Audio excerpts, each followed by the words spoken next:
Hello dear student, this is Dr. Shweta Bagre, Assistant Professor, Department of Education, B.Ed at Graduate School College for Women, Jamshedpur. हमने पिछली कक्षाओं में गणित शिक्षण की आगमन विधि तथा निगमन विधि का विस्तारपूर्वक अध्ययन किया था। उसी कड़ी को आगे बढ़ाते हुए आज हम आगमन विधि तथा निगमन विधि में अंतर देखेंगे। आज का हमारा टॉपिक है difference between inductive method and deductive method of teaching mathematics, जो कि B.Ed सेमेस्टर 2 के paper 7A pedagogy of mathematics की यूनिट 2 से है। चलिए स्टार्ट करते हैं। Difference between inductive method and deductive method, आगमन विधि तथा निगमन विधि में अंतर। जानते हैं कि आगमन विधि और निगमन विधि एक दूसरे की पूरक हैं, फिर भी दोनों विधियों की कार्यविधि, उनका एप्लीकेशन, उनकी नेचर, ये सब में अंतर है। तो इन दोनों विधियों के अंतर को हम निम्न बिंदुओं द्वारा स्पष्ट करते हैं। इस तरह से दो कॉलम बना लेंगे, एक और इंडक्टिव मेथड, दूसरी ओर डिडक्टिव मेथड। इसमें फर्स्ट पॉइंट है, इस विधि में विशिष्ट से सामान्य, उदाहरण से नियम तथा स्थूल से सूक्ष्म की ओर शिक्षण सूत्रों का प्रयोग किया जाता है। तो आगमन विधि में हम जानते हैं कि हम उदाहरण से नियम की तरफ चलते हैं, किसी भी विशिष्ट उदाहरणों को सॉल्व करते हुए किसी नियम का सामान्यीकरण करते हैं। तो इस तरह से ये वाले आगमन विधि में शिक्षण सूत्र प्रयोग किए जाते हैं, विशिष्ट से सामान्य, उदाहरण से नियम तथा स्थूल से सूक्ष्म की ओर। इसी के विपरीत निगमन विधि में सामान्य से विशिष्ट, नियम से उदाहरण, सूक्ष्म से स्थूल की ओर शिक्षण सूत्र का प्रयोग किया जाता है। मतलब जो सामान्य नियम हमारे पास है, उससे किसी पर्टिकुलर विशिष्ट प्रॉब्लम को सॉल्व किया जाता है। मतलब नियम के द्वारा हम दिए हुए क्वेश्चन या उदाहरण को सॉल्व करते हैं। तो ये दो अलग अलग मैगजीन इसमें यूज़ की जाती हैं। नेक्स्ट पॉइंट है, आगमन विधि में बालक एक अनुसंधानकर्ता के रूप में कार्य करता है तथा स्वयं सक्रिय रह के नियम या सूत्र ज्ञात करता है, जबकि निगमन विधि में बालक को नियम तथा सूत्र पहले से बता दिए जाते हैं और बालक जो खोजे गए नियम या सूत्र हैं उनकी पुष्टि ही मात्र कर पाता है।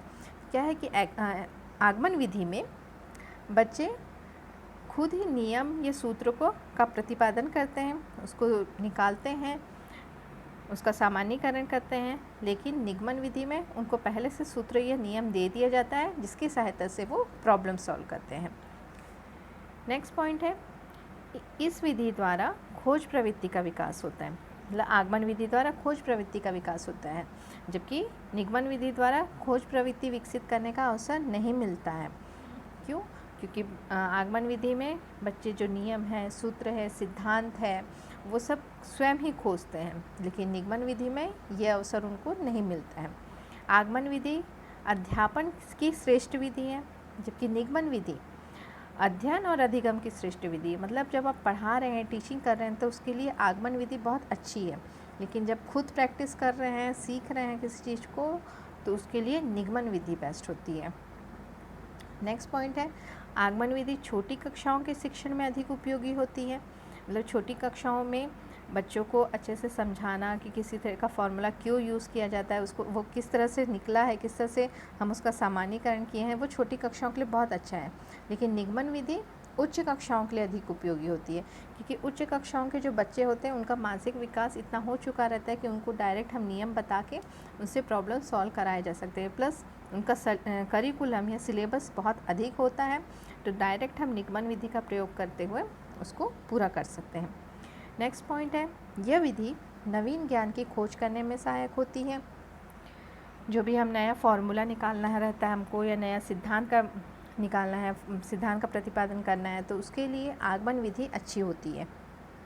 जबकि निगमन विधि में बालक दूसरों द्वारा दिए गए ज्ञान का प्रयोग करते हैं। मतलब किसी दूसरों के द्वारा दिए गए जो फॉर्मूला है, नियम है, सिद्धांत है, उसका बालक यूज़ करते हैं। नेक्स्ट पॉइंट है, इस विधि में बालक स्वयं नियम एवं सूत्रों का निर्धारण करते हैं, जिससे उनमें आत्मविश्वास और आत्मनिर्भरता जैसे गुणों का विकास होता है।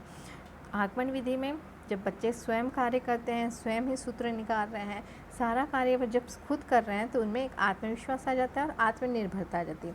जबकि निगमन विधि में उनको पहले से फॉर्मूला और सूत्र बता दिया जा रहा है, तो उनमें उस चीज़ की आत्मविश्वास की कमी देखी जाती है। नेक्स्ट पॉइंट है हमारा, यह एक वैज्ञानिक विधि है जिससे छात्रों में वैज्ञानिक दृष्टिकोण विकसित होता है। हाँ, वैज्ञानिक विधि है, क्योंकि इसमें बच्चे स्टेप टू स्टेप जो क्वेश्चन है उसको सॉल्व करते हैं और एक फार्मूला का फॉर्मेशन करते हैं या किसी भी सिद्धांत का फॉर्मेशन करते हैं। तो ये वैज्ञानिक विधि हो गई। लेकिन निगमन विधि वैज्ञानिक दृष्टिकोण विकसित होने का अवसर नहीं देती है।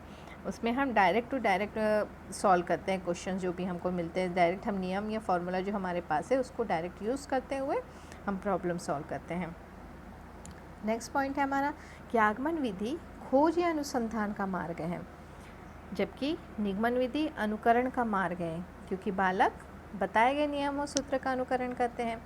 आगमन विधि में जो फॉर्मूला है, सूत्र है, सिद्धांत है, थ्योरम है, प्रमेय है, तो उनका बालक स्वयं खोज करते हैं उनको, तो इसलिए इसे अनुसंधान का मार्ग कहा गया। और निगमन विधि को अनुकरण का मार्ग, मतलब उसको इम्यूलेट करते हैं, उसको अनुकरण करते हैं। जो भी आपको नियम दे दिया गया है क्वेश्चन को उसको सॉल्व करने के लिए, वे उसका अनुकरण करते हैं, मतलब उसमें वो कोई भी खोज कार्य नहीं किया जाता है। नेक्स्ट पॉइंट है, इस विधि में शिक्षक और शिक्षार्थी दोनों ही सक्रिय रहते हैं, अतः ये छात्र केंद्रित विधि है। आगमन विधि में क्या होता है, शिक्षक और शिक्षार्थी दोनों ही सक्रिय होते हैं। मतलब जब भी आप क्वेश्चन सॉल्व कर रहे हैं या किसी भी फार्मूला का फॉर्मेशन कर रहे हैं, सामान्यीकरण करना है, तो उसमें जो टीचर है प्लस स्टूडेंट है दोनों ही एक्टिव रहेंगे, इसलिए ये स्टूडेंट सेंटर मेथड है। लेकिन निगमन विधि में केवल टीचर सक्रिय रहता है, वो ही पूरा क्वेश्चन किस तरह से सॉल्व होगा, कौन सा फार्मूला लगेगा, कौन सा यहाँ पे सिद्धांत यूज़ होगा, वो सब टीचर बताते जाता है। प्लस शिक्षार्थी उसमें मूक श्रोता रहता है, वो उसका कोई कार्य नहीं रहता है, इसलिए निगमन विधि अध्यापक केंद्रित है।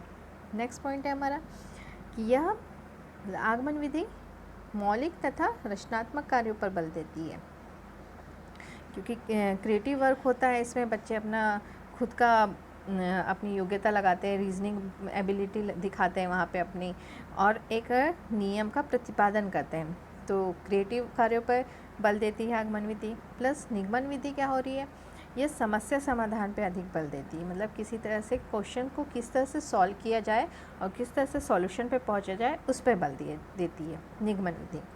नेक्स्ट पॉइंट है, इस विधि द्वारा अध्ययन अध्यापन की प्रक्रिया रुचिकर हो जाती है। आगमन विधि में जो भी हम कार्य कर रहे हैं, फॉर्मूला निकाल रहे हैं या सिद्धांत का प्रतिपादन कर रहे हैं, तो वो सारी क्रिया रुचिकर होती है, मतलब इंटरेस्टिंग लगती है बच्चों को, उसमें कार्य करने में उनको मज़ा आता है कि वो खुद ही किसी फॉर्मूला को निकाल रहे हैं। तो ये एक आगमन विधि इंटरेस्टिंग मेथड होता है। प्लस इसमें देख रहे हैं निगमन विधि क्या हो रही है कि वो नीरस प्रक्रिया हो जाती है, क्योंकि स्टूडेंट तो उसमें शांत बैठा है, कुछ उसकी तरफ से कोई एक्टिविटी नहीं हो रही है और टीचर सारी एक्टिविटी कर रहा है, तो इसलिए ये निगमन विधि क्या हो जा रही है, एक नीरस प्रक्रिया हो जा रही है।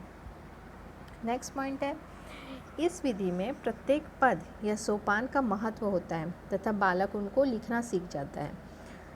आगमन विधि में जो भी आप स्टेप कर रहे हैं वो बच्चों को याद रहने लगता है, उनको वो लिखना सीख जाता है कि हमको किस तरह से स्टेप टू स्टेप लिखना है, ये उनको आ जाता है। लेकिन निगमन विधि में वो चीज़ नहीं हो पाती है, क्योंकि बच्चे एक तरह से रटने लगते हैं उसको कि इसके बाद हमको ये लिखना है, इसके बाद ये लिखना है, अगर बीच का कोई स्टेप भूल गए तो वो उसको आगे नहीं कर पाते हैं। तो ये है एक निगमन विधि का। नेक्स्ट पॉइंट है हमारा कि आगमन विधि की गति धीमी होती है, जिससे परिश्रम व समय अधिक लगता है। हाँ, क्योंकि ये लंबा प्रोसेस हो जाता है और इसलिए इसमें थोड़ा हमको ज़्यादा मेहनत करना पड़ता है और समय भी अधिक लगता है, जबकि निगमन विधि की गति तीव्र होती है, जिसके कारण उसमें परिश्रम और समय कम लगता है। आगमन विधि एक मनोवैज्ञानिक विधि है जो कि अवबोध केंद्रित है, मतलब एक साइकोलॉजिकल मेथड है ये, कि इसमें पूरी तरह से बच्चों पे केंद्रित है। बच्चों की रुचि देखा जाता है, उनका मानसिक स्तर देखा जाता है, उनका इंटरेस्ट देखा जा रहा है। तो ये सारी चीज़ें एक मनोवैज्ञानिक विधि हो जा रही है।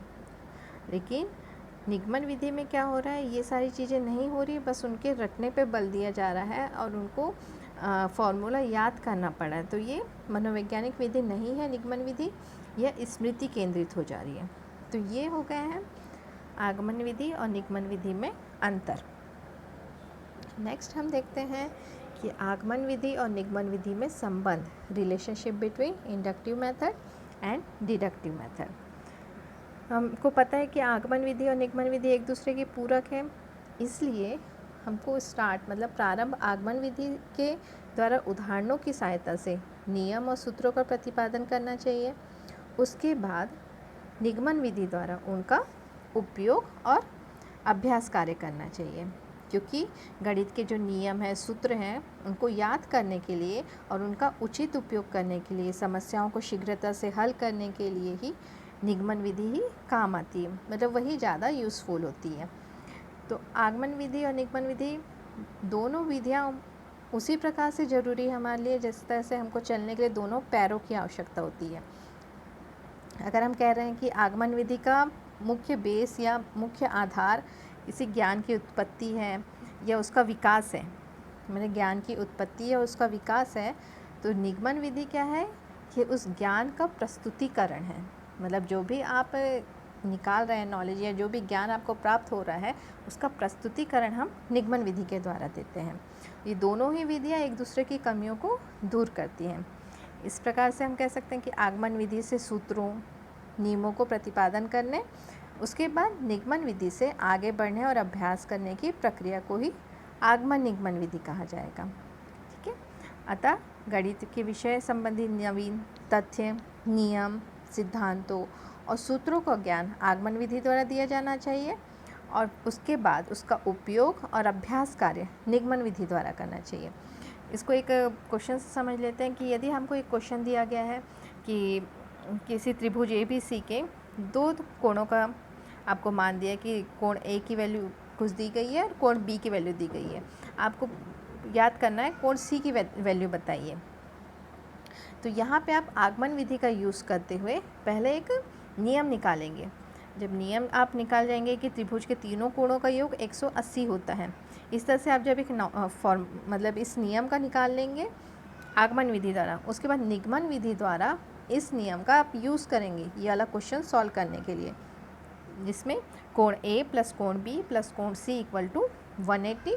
तो A और B का वैल्यू आपको दिया गया है, तो इस तरह से आप कोण C की वैल्यू निकाल लेंगे। तो इस तरह से आप आगमन विधि और निगमन विधि का साथ में प्रयोग करेंगे। तो सारांश में हम कह सकते हैं कि आगमन विधि और निगमन विधि एक दूसरे की पूरक विधियां हैं। तो गणित शिक्षण में दोनों विधियों का साथ साथ प्रयोग होना चाहिए। गणित के नियम, तथ्यों, सिद्धांतों, सूत्रों की खोज आगमन विधि से करनी चाहिए। उसके पश्चात जो भी आंकिक प्रश्न है उनका हल हमें निगमन विधि से करना चाहिए। तो यहाँ पे हमारा आज का लेक्चर समाप्त होता है। नेक्स्ट लेक्चर में हम आगे भी और जो गणित की विधियाँ हैं उसका अध्ययन करेंगे। Thank you.